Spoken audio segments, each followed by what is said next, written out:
Chaque année, le 23e jour du mois de novembre, l'Église catholique honore la mémoire de saint Clément Ier, pape et martyr, l'un des premiers successeurs de l'apôtre Pierre.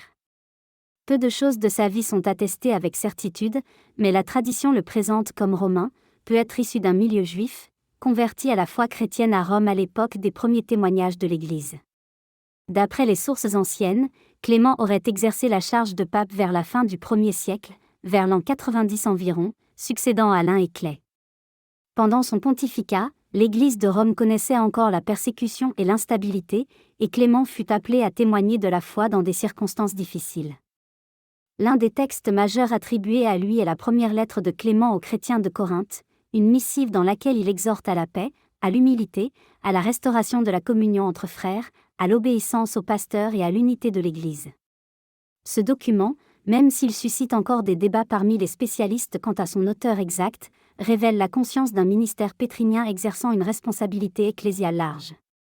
La tradition rapporte encore que Clément aurait été exilé en Crimée, dans la région de Chersonèse, sous l'empereur Trajan ou Domitien, et finalement martyrisé. On lit qu'il fut jeté à la mer avec une ancre autour du cou, image forte d'une foi ancrée, jusqu'à la mort.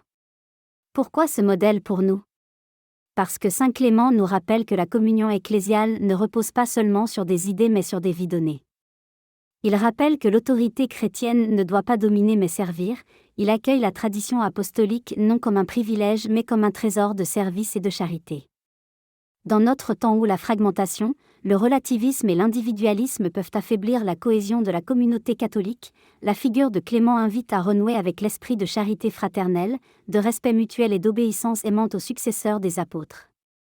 Il montre que l'unité de l'Église est un bien donné par le Christ, à préserver et à vivre. En ce jour de célébration, adoptons son attitude, soyons des bâtisseurs de paix dans nos communautés, des artisans de l'unité dans nos familles, des témoins d'une foi qui ne se replie pas sur elle-même mais s'offre pour le bien de tous. Que notre vie chrétienne soit marquée par cette fidélité, cette espérance ancrée et cette communion vivante avec le corps du Christ. Saint Clément, apprenez-nous à porter avec courage le témoignage de l'Évangile, à vivre la tradition avec audace et humilité, et à servir l'Église dans l'amour.